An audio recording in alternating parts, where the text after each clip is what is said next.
Welcome, my friends, to the bazaar, where just about anything on earth can be found. From great riches, beautiful colors, and unimaginable joy. From heavy sorrows, great tomorrows, and never-ending grief. For this is the bazaar, where anyone may be king or queen for a day, and only a few paupers fully realize that possessions do not make for life everlasting. And you are invited to join us for as long as you'd like. Welcome, my friends, to the bazaar!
To those weary and lost souls who seem to come to me when they most need to.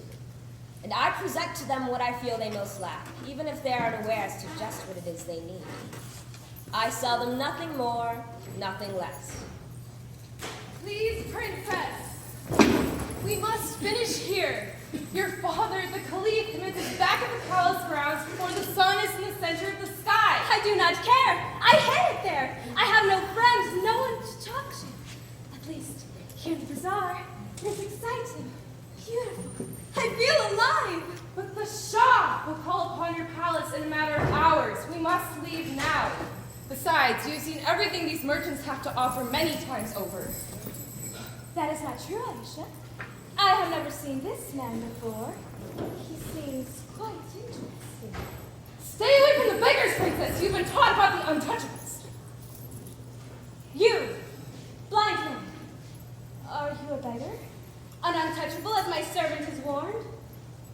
If one has a precious item to trade for gold, does that make him a beggar? But I see nothing here. Perhaps you have been robbed. Oh no, that, princess, is impossible. I see that my vast riches are securely about me. See? How may you see? And who are these vast riches? What is it you sell, blind man? Stories.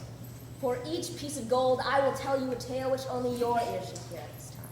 A story for yourself. I will give to you great colors, sounds, and music. Great colors! From a pauper who cannot see the difference between yellow and blue? I see with my heart, with my soul. Please, Princess, you must take haste. This beggar intrigues me, Aisha. Perhaps he does know the truth. Do not be so naive, child.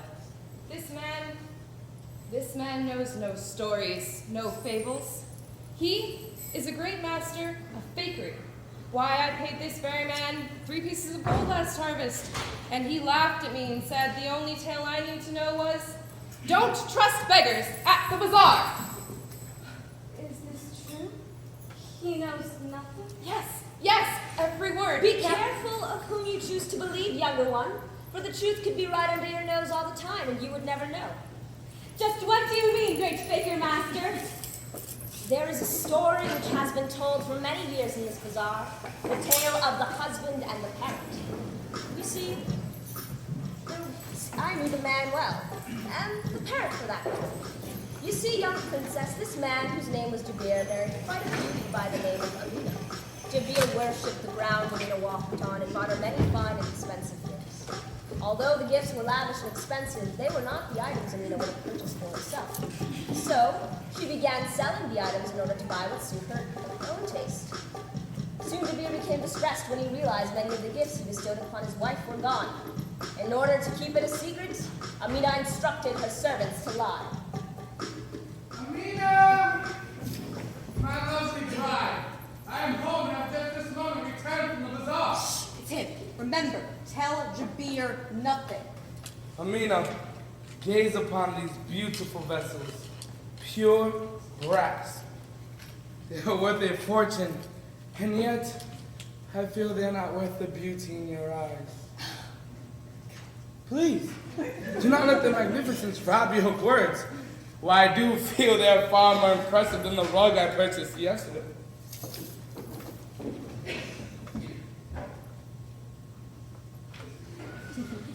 The rug, Amina. What about the rug, dear husband? Where is it? What a silly question, why it is laying. Well, that is odd. It was here this morning. Everything I bring into this house disappears. Someone under this roof is stealing the gifts I bestow upon my wife for their own profit. Nay, husband, it cannot be, for I have been in the house the live long day. Then what? This is very intriguing, my wife. Where did you discover this jewel? Jewel, trinket, dear husband, merely a trinket. It is worth a king's fortune. And I would not expect any less, my love. This was a gift from you last autumn, do you not recall? It was? So it was. I think. I am so upset I cannot think straight. Hold it close to and do not allow it to disappear. Servants, come to attention. Tufail. Yes, master. Did you sell the rug today which I bought for my wife yesterday? Nay, master, it cannot be, for I've been in the house the live long day. Akbar? Nay, master, it cannot be, for I have been in the house the live long day. Ali? Nay, master, it cannot be, for I've been in the house the live long day. Yes, I know. That'll be enough from all of you. There has been a thief among us for many seasons now, but soon the truth shall be revealed, for I purchased another item at the bazaar.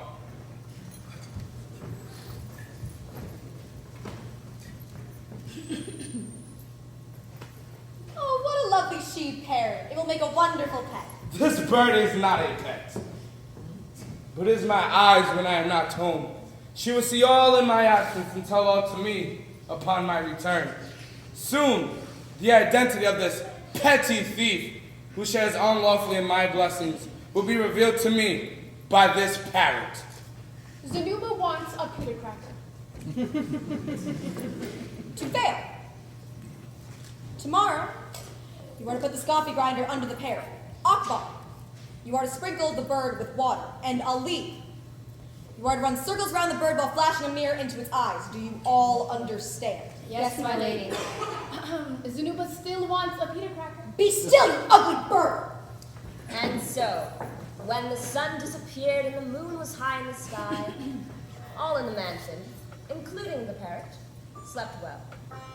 The following day, the servants did what Amina asked them to do, though it seemed to be a strange order. Tufail, Akbar, and Ali tormented the bird for the better part of the day, while Amina once again sold many of the gifts her husband had given her. When Jabir returned from work, he had a lovely garment for his wife. Amina! My beautiful bride, I have just this moment returned from the bazaar. Gaze upon this silken garment I bought for you today. Why, I feel it is far more impressive than the brass vessels I purchased yesterday. Where are the vessels? Oh, feathered fowl, what passed here today? Oh, my master, I could neither see nor hear, due to the rain, thunder, and lightning which occurred all day long. Rain? Thunder? Lightning? You are a scoundrel and a liar. This is not the season for storms. 100 pieces of gold for not turn out to be a parrot, but a cuckoo bird? Flee, you foul! But I love you with all my heart, great master. Enough of your words, traitor. Fly. First, master, have pity. Perhaps a small Peter cracker before I go. Away, before I crack your neck and boil your carcass for my dinner. Tufail, Akbar, Ali. I must have you three imprisoned for stealing and selling my wife's possessions. Sadly, this must be the only conclusion. Oh, great master, you do not know the truth. Do not think me as foolish as the three of you. Besides my beautiful wife Amina, you servants are the only people in this house. Who do you expect me to believe is stealing my wife's possessions? Amina herself?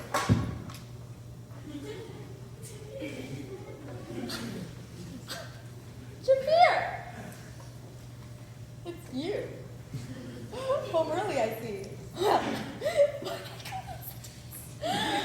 I don't really even... Whoa! What's this? Hey, Jabir, I'm just so happy when you're near.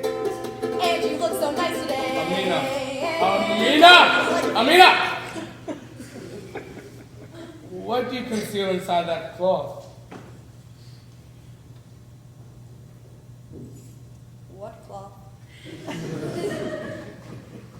The one you are kicking. This cloth. just odds and ends to be discarded. Odds and ends? Yup.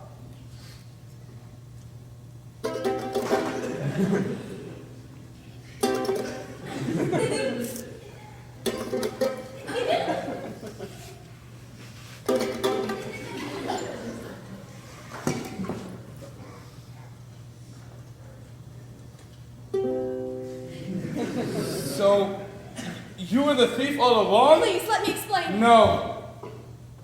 Give me a C.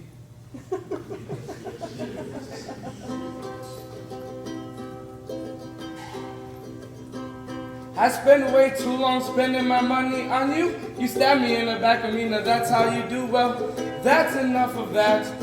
Let me take off this hat so you can see the steam that's coming out of my head. When I think of you, Amina, I will think that you are dead. And that's it for us. Please don't make a fuss. Oh, I was gonna take you to Cuba or maybe Aruba, but you played me like a tuba. I miss you, Zanuba.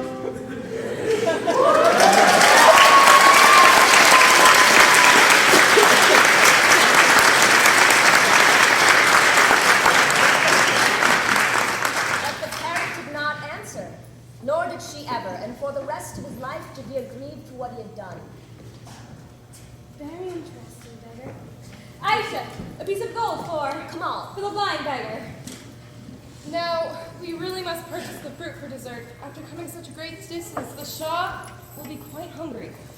Suppose you are correct, Aisha. Now take heed and listen to my words. We would not need to buy apples if the maid's dirty little children did not gobble them all down as they did last week. Make certain to keep them out of the palace. I have spoken to her about the apples, Princess. She is very sorry and begs your forgiveness. As well she should. However, these thieves, they are mere children, and the youngest one is so tiny and hungry. That is not my problem. She and her family have their food. What there is of it. And we have ours. That is the way of this world. It is time her little ones learned that lesson. That is quite harsh, Princess. Very selfish.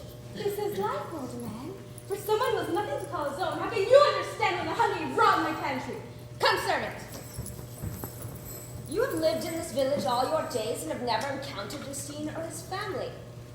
More beggars. Yassine is known far and wide as the Devoted Israelite.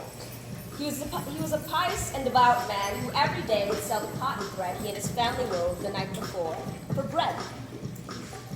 One day he was on his way purchasing food when he met a man who told him a long tale of poverty. Yassine was so taken by his tale that he gave him the only food he and his family had for that day. Now Yasin had to return home and tell his family, who were hungry and eagerly awaiting his arrival, that they had nothing to eat.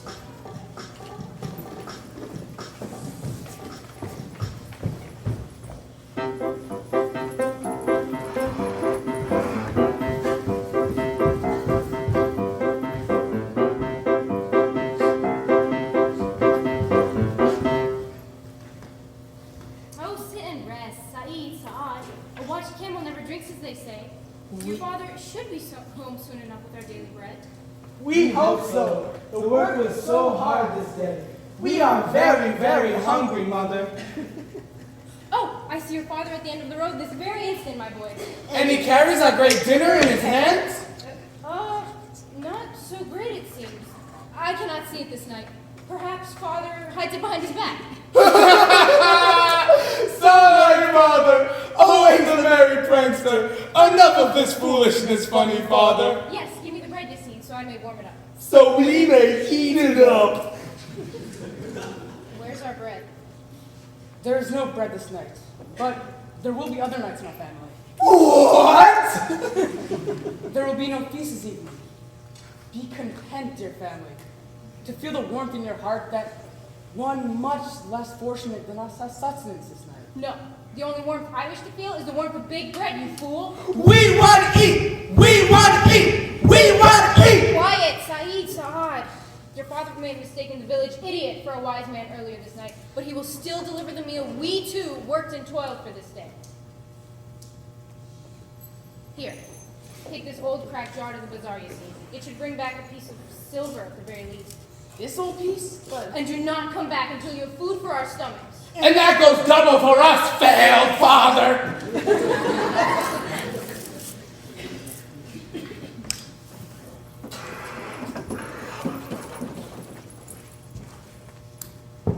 It was just as he feared. None would purchase the jar. However, there suddenly appeared a fishmonger, who was carrying a fish so bloated and painful in its stench, he could possibly ever find a buyer for it. Now, what could be fairer than I trade thee one worthless thing for another? yes, and willingly shall I trade.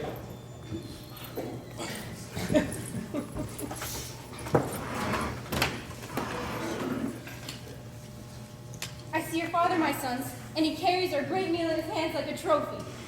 We can smell the sweetness of the bread from here. That is not exactly how I would describe it to Rome. We possess a full Father! What can be done with such a bloated, rotten fish that will surely drive us out of the house? Oh my God, let me out! Oh, let me out! Oh, let me out! Let me out! We will boil it and eat thereof.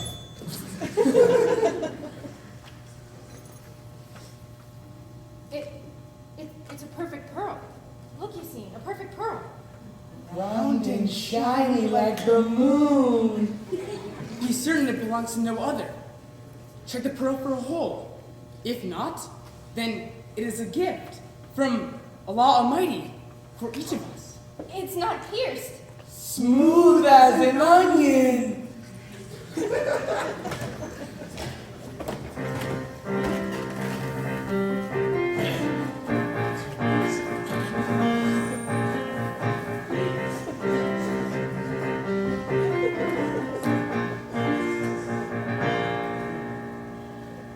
Very nice, very nice. Perfect pearl of excellent quality. And where exactly did you find this gem, Yasin? Why, here at the bazaar, from a stinking, bloated old fish. What do you say? I never dreamed I would ever hear a man as devoted to others as you. Yasin, describe one of the merchants in that fashion. However, I do believe I know of whom you speak. Is he the fat slave trader in the third temple? No. Fish. An actual fish. It must have swallowed the pearl while swimming in the great ocean. Please, good Hassan, tell me its worth. I'll give thee 80,000 dirhams. 80,000 dirhams? And not a jot more. Agreed? Good. Now you've seen. 80,000 dirhams is quite a sum. I'll instruct my slave, Mahmoud, to take you there and make certain you are unharmed. Thank you, Hassan. You are an honest ruler. And a fine day to you, Yassine. Mahmoud! I am Mahmoud, slave of Hassan. I'm to carry your fortune and protect you on the journey home. I am Yassine, maker of cotton thread. I am as fine as I am. I have no enemies. Remain here with Hassan and the rest. You need not see me to the door. But I have been ordered to do so. I will be beaten if I do not accompany you, sir. Very well, Mahmoud. Very well, then. The sack is very heavy. Must have 50,000 dirhams at the very least. 80,000. 80. Please, Yassine. Please hear me. My family and I have no food, no shelter, no blankets, no clothes. Give me part of that gift from Allah. Only this morning, my family and I were as poor as you. Here, my sister, take half of what is mine for you and your loved ones. Now, Yassine, take your money home to your family. You are not a slave? Who are you? What do you want from me? I'm a messenger of the Lord. The Lord? Yes, kind Yassine, he sent me here to test your faith. You are a special man, a devoted Israelite. You, your wife, and your twin son shall never want for anything ever again. Great riches, food, and drink shall be yours to keep, and to share with whomever you feel is in need or deserving. From this day forward, this shall be your destiny. And then what? What? What became of Yassine, his wife, and those twin boys? It was just as the messenger from the Lord had prophesied.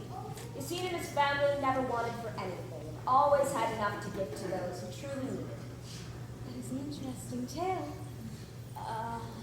Kamal. My name is Kamal. And I am Princess Maryam. How did you know that? I told you, I see with my heart, with my soul. My princess, I have purchased the apples. We must be on our way. We dare no longer wait. Aisha, these are not the apples we serve. They are poor quality. You squandered the time, princess.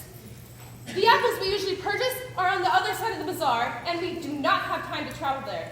These will have to do. But mother will be angry. Just this once, we will tell her. The other apples were sold. Come along now, child. But that is a lie. Not in front of the princess. Aisha, you must always tell others the truth. Despite the consequences, you never know. I would listen to Kamal if I were you.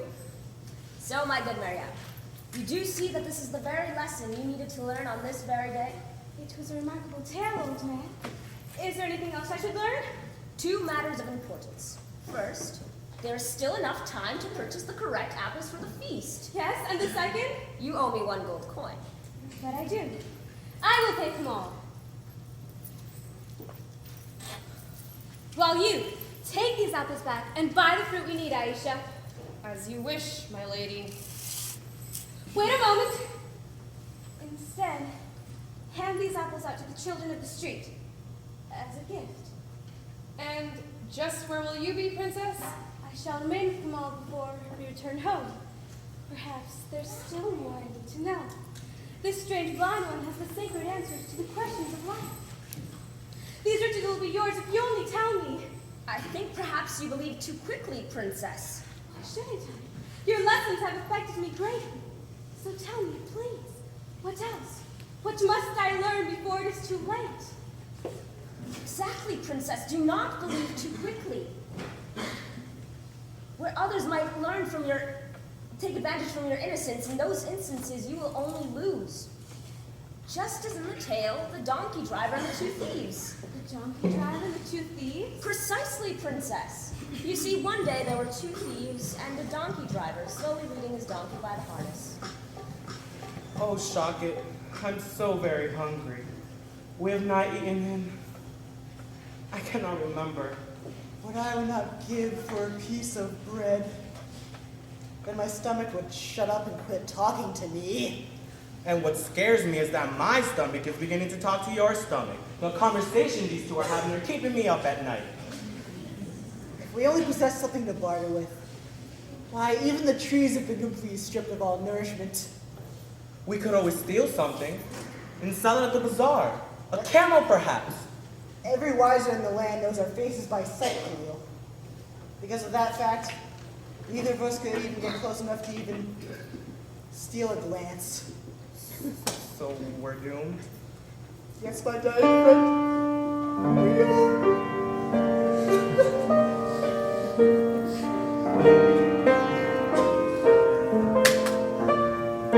No, we are not vulture food so easily, my friend.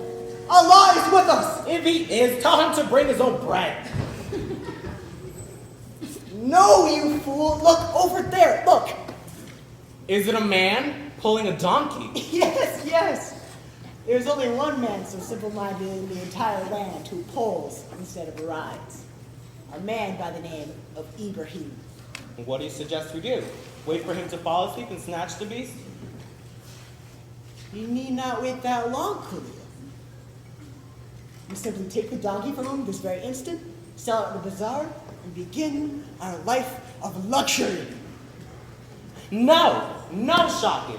No farmer in his right mind will give up his only animal without a fight to the death, and I will not live with blood on my hands.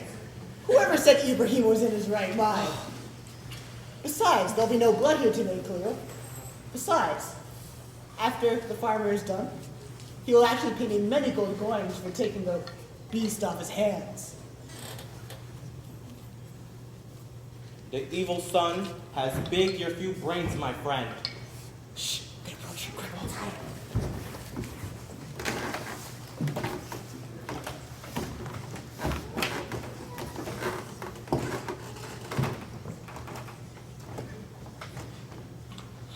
Come along now, Hussein. We must make it to the bazaar before nightfall. Move, you lazy good-for-nothing. Do you hear me? You've turned me to the beast of burden. Don't be so spoiled, Hussein. Do you hear me? Do you? Yeah. Quit your whining. All you do is whine, whine, whine, whine, whine. And what of you, Ibrahim? You should have been born a horse. From all you do from sunrise to sunset is nag. Nag, nag, nag, nag, nag. Who said that? You're a whining donkey, you miserable nagging horse of a master. Yeah! Where are you going, Ibrahim? Leaving me to die in the desert? But how? What? Why? Who? Please. What? Let me explain. You see, several years ago, I was like you, just as you are. I began to grow very lazy, and I would refuse to do my chores. My mother grew very, very cross with me, and she discovered, along with my other horrible habits, that I was a thief. So, she put a hex on me, and for 7 miserable years, I was turned into a donkey. Excuse me. But now, I'm a human again. I can live to be free as a human. So thank you, kind sir. I appreciate all the help you've given me throughout these many years. Oh, good Hussein, what has happened to you? Nothing. It's just a pain I get from the day you threw a rock at me for not moving fast enough for your liking. Even though it was hot and I had no water for days. Don't worry about me. It's still better than my left eye, which is still blind from another one of your frequent rages. Oh, good Hussein, please forgive me for working you hard these many years. Oh, how are you to know? And please, allow me to congratulate you on your new life. Here, 5 gold pieces. For you, and a new life without thievery. A clean life. Thank you, kind sir. Even though you've beaten me within an inch of my life on many occasions, it was still a pleasure serving you these many years. No, the pleasure was all mine. Good luck to you, Hussein, for you and your new life. You see, Clio? No blood was spilled, and 5 gold pieces for my trouble.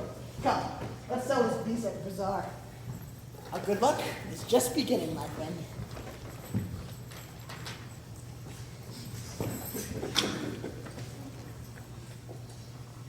A few days later, Ibrahim went back to the bazaar looking for a new donkey, when he encountered one that looked strangely familiar. No, it cannot be. Hee-haw! No! Good heavens, you scoundrel! Only a few days of being a human and back at it again? Once a thief, always a thief. No wonder your mother put a hex on you. I shall leave you to the likes of another master.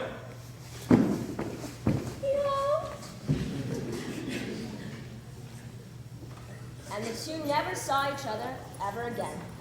And that is why you cannot always believe what you are told, Princess. People aren't always what they appear. And neither are their motives, Princess. Not always. Not always.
Regardless of the size, strength, and power of anyone.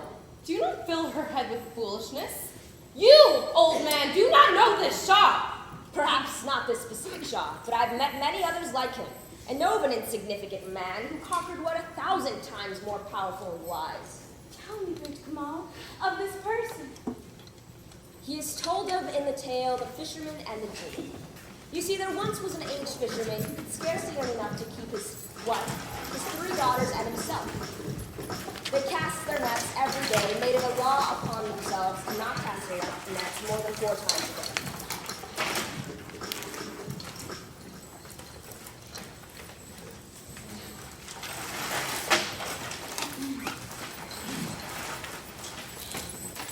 Do not despair, my family. We did not come up empty-handed on our first 3 casts this beautiful day. Oh no, Parrot. Indescribable disappointment and despair are better than nothing. The first netting proved to be the bloated body of a drowning old horse. The second, a basket full of stones. And the third, of mud and shells.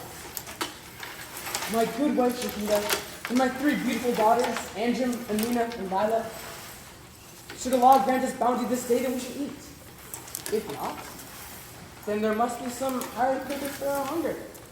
Our starvation will prove to be an invaluable lesson we need to learn. Perhaps, Parrot. However, in the past few months, I feel I've been overly educated. In the net, we caught something! Angel, Amina, Layla, grab his throat tightly! On the count of 3. 1, 2, 3! What have we caught? It is not a horse, nor a basket of stones, nor mud or shells. Then what do we receive from Allah? More education. Emily. This vessel is far more valuable than a mere fish. It is made of pure copper and has the impression of a seal upon its leaden cover.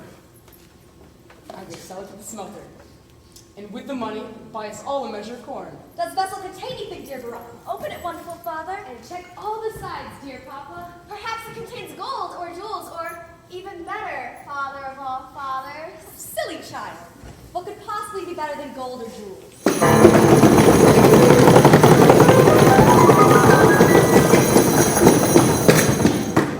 This could be better than gold or jewels. Excuse me, good genie, but do we receive our 3 wishes now or later? Prepare to die, fisherman, for I will surely kill thee. Okay, well. That I will be over there for a few minutes. Let's go. Yes, mother! Why would you kill me? Did I not just set you free? Have you already forgotten my kindness? Yes, I remember it. But that alone shall not save your life. I have only one wish to grant thee. And what is that? I will give you thy choice. Tell me, in what manner would you have me murder you? But how have I offended you? I honestly do not understand. Is this your reward for the service I have rendered you? I am one of those rebellious spirits who oppose the will of heaven. Solomon, son of David, punished me by shutting me up in that copper vessel. And that I might not break my prison, he himself stamped upon the leaden cover his seal with the name of God engraved upon it.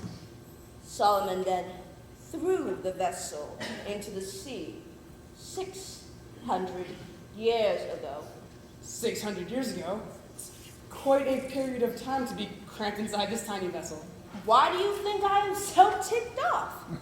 I was a prisoner so long that I swore, should anyone free me, I would kill them without mercy and grant no other wish than to choose the manner of his death. Perhaps, good genie, you could sleep on the matter, and we meet here tomorrow, same time, after a very good night's rest. No tricks, mortal. Since you have freed me this day, I'll give you that choice. Tell me, what method of death do you choose? Knife? Fire? Drowning? Crushed by a boulder that is one of my favorites. Since I am sentenced to death, I have but one final question to ask of you. Quickly. I wish to know if you were actually inside this vessel, because I don't think you were.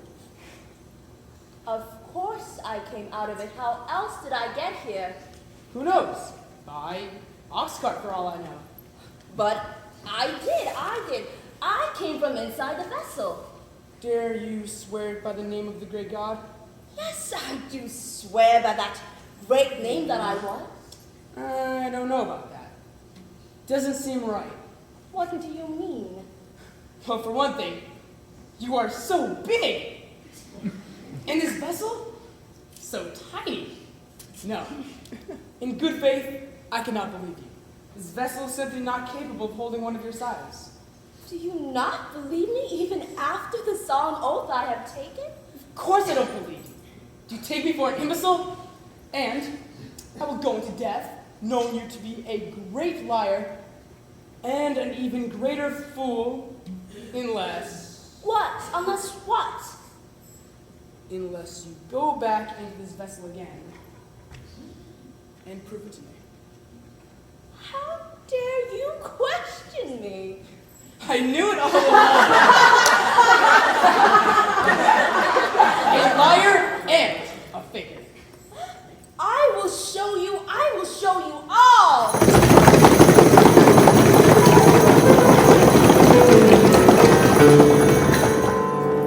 Genie, now it's your turn to beg my favor. But I shall throw you back into the sea where I found you. And then my family and I will build a house upon the shore, where we will tell all fishermen who come to fish here to beware of such a wicked genie as you, a genie who has made an oath to kill the person that sets him free.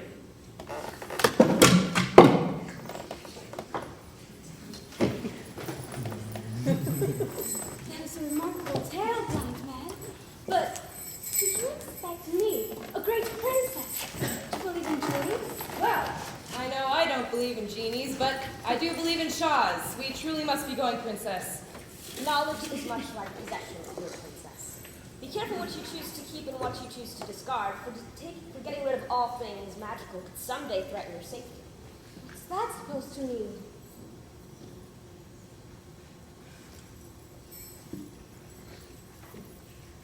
This is the last story that I will tell you, and perhaps the most valuable. You see, princess, everything that is essential is invisible to the eyes. That which can only be seen, that which is the most important, can only be seen with your heart. There once was a man named Kasin. He worked in this very bazaar. I knew him well. Who is this Kasin? A fine weaver of rugs. Show me the sleight of hand, Kamal. He no longer sells wares in this city. He's off doing something far more exciting in much better places. Such as where? Roping comets or lassoing the moon, perhaps.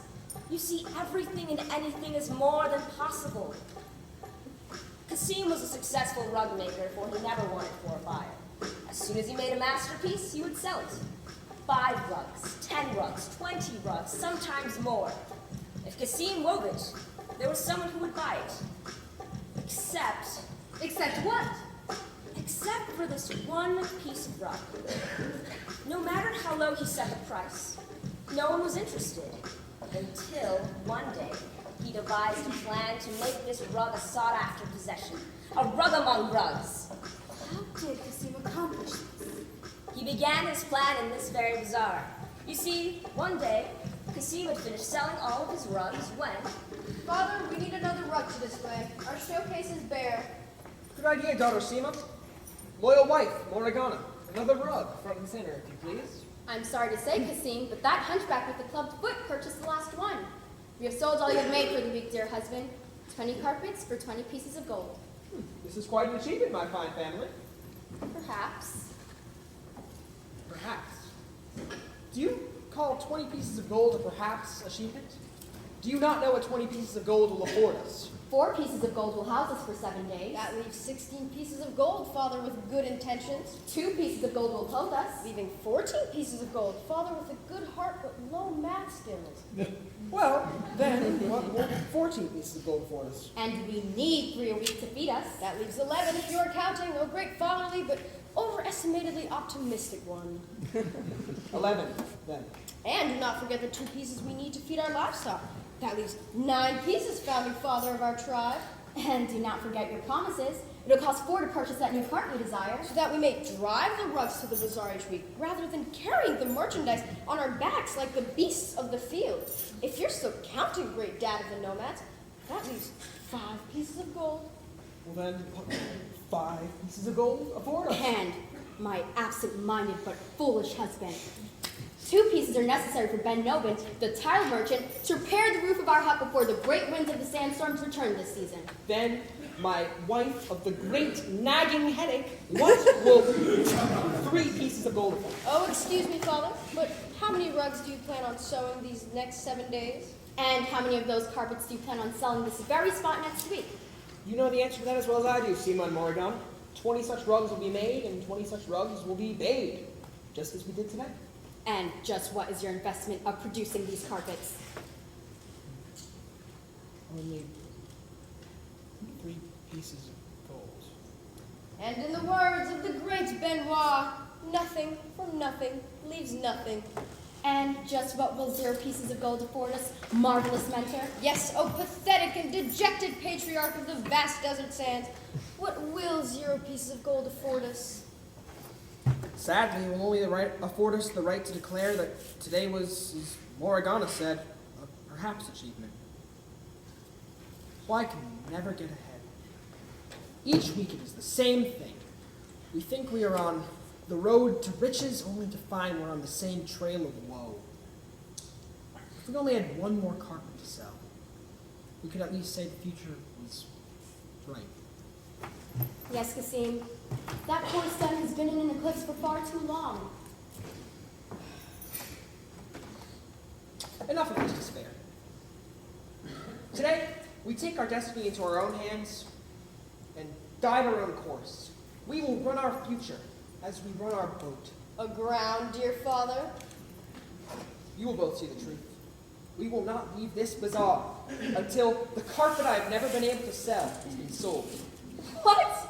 You've never been able to sell that thing. Just watch, you'll see. And what makes you think this day will be any different than the last 17 years, my little knot-headed man of the hut? You laugh, darling ball and chain, but I hold the answer in my hand. That along with 500 carpet fleas. Take note. You're about to witness the magic of pure salesmanship. Allah be praised.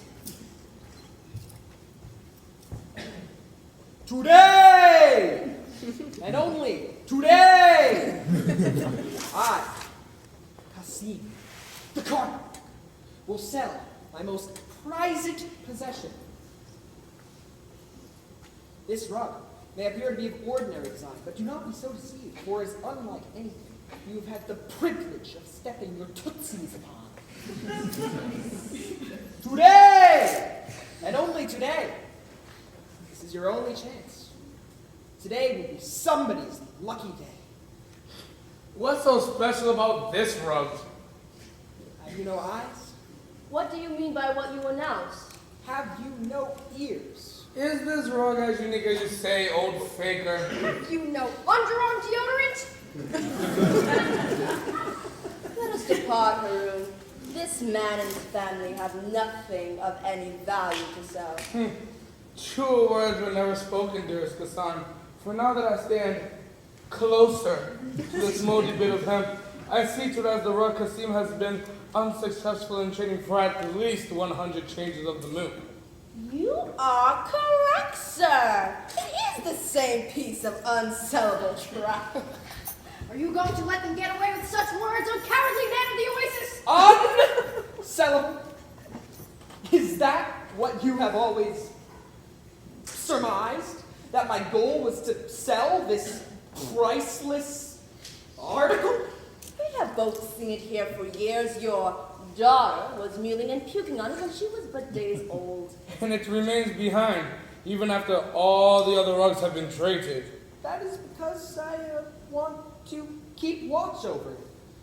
It was designed for my family alone. It's really far too valuable to sell, far too important, far too expensive.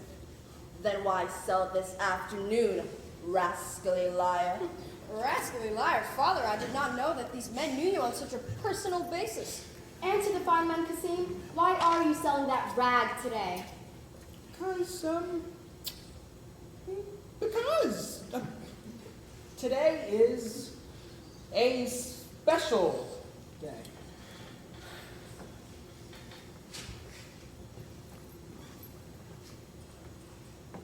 Last night, Allah came to me in a dream,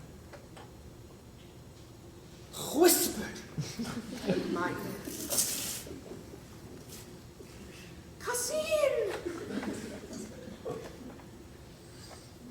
It is time that you share that special rug with someone who might just need it a little bit more than you do. And Allah said, make sure you get 2 pieces of gold for it. 2 pieces of gold for that tiny little good-for-nothing piece of hemp? The size has nothing to do with its importance. I can believe that, Harun. Kasim's mouth is small, yet the tails that spring forth from it are enormous. So they do indeed know you, missing uncle of all fathers. Well, Kasim, you certainly demonstrated salesmanship with real magic. Magic! It's magic. It's a magic carpet. What did you say?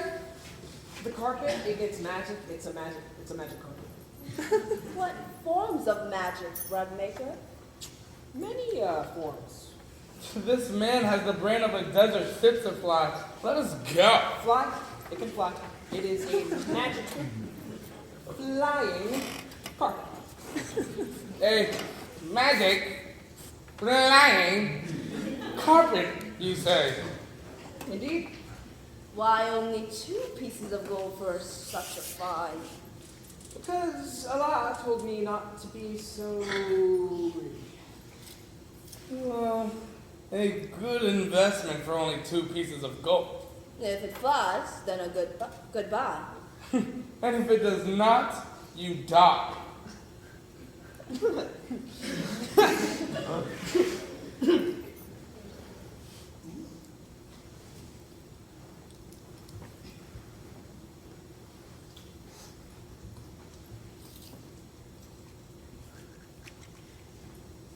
Fly, Sesame!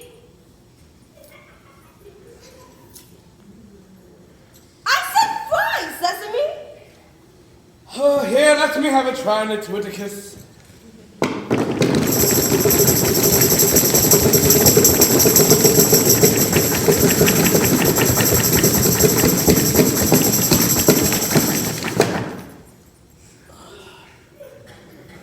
Fly, says me, and not him.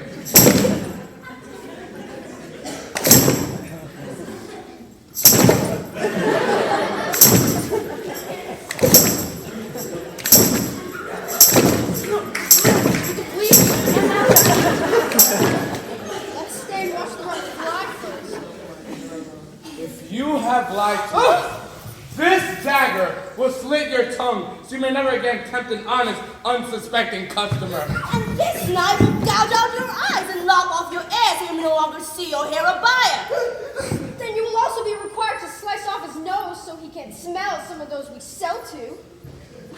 I believe the prophet daughter is referring to us, dearest Kasin. Yes, I think the beautiful young maiden is as well, dearest. Thank you for the compliments, murderous thieves. Are we all alone? I believe so. Besides the blind beggar, all the merchants have packed their wares and the customers have hobbled home for the evening. Then there are no witnesses. Just what are you going to do? It is most unfortunate that your lying dog of a husband thought that your life and that of his daughter was as worthless as his own. 2 pieces of gold for this tiny little scrap of cloth. After we bury your carcasses in the desert, I'm going to take this unmagic, non-flying rug home and use it for my dog's bedding. Not my daughter or my wife. Here, take the gold. Oh, we'll take the gold pieces, all right. Once your hand has been sliced from your wrist in the name of Allah. Please, simmer and wait just a moment and tell him yourself. You're about to meet Allah now. Morgana, Diba, get on the carpet. What? You must be mad, foolish father. That carpet is of no use to us. You have to get on the carpet. This is perfect. You have made my life a waste since the moment I met you. Now I'll die the bride of an idiot. I hate you, father. I always have and I always will. I hate you. I hate you. I hate you. Get on the carpet. You have to believe it could be true. What is happening? Science, madame,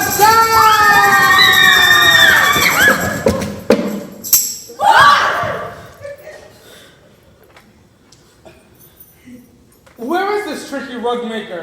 What did you do with him, wife? Kasin! Kasin, come back to me! Oh, wonderful father, the love of my heart. Where are you? Do you suppose?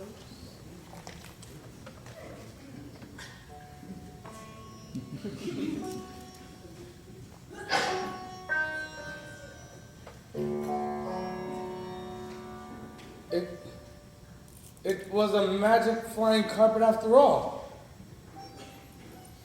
No. No. What are we saying? It must have been the wind which carried him off after all. or the carpet. Kasim? Dear husband? A wonderful father of all fathers, come back! So it wasn't Kamal? The wind? Or was the carpet really magic? That's what you must decide and keep in your heart. Do you understand, Maryam? I understand, but Kamal, there is nothing I cannot accomplish if I don't put my mind to it. Exactly, Maryam. Exactly. You have learned well. The sun moves away from us. It is time you return back to the palace. Yes. There waits for me a great shah who needs to be courted inside a small body. If you understand. Will you be here again next week? Whenever you need me, you will find me here. Now go with all speed. I am Kamal, the keeper of the tales. And you too can find me here, at the bazaar!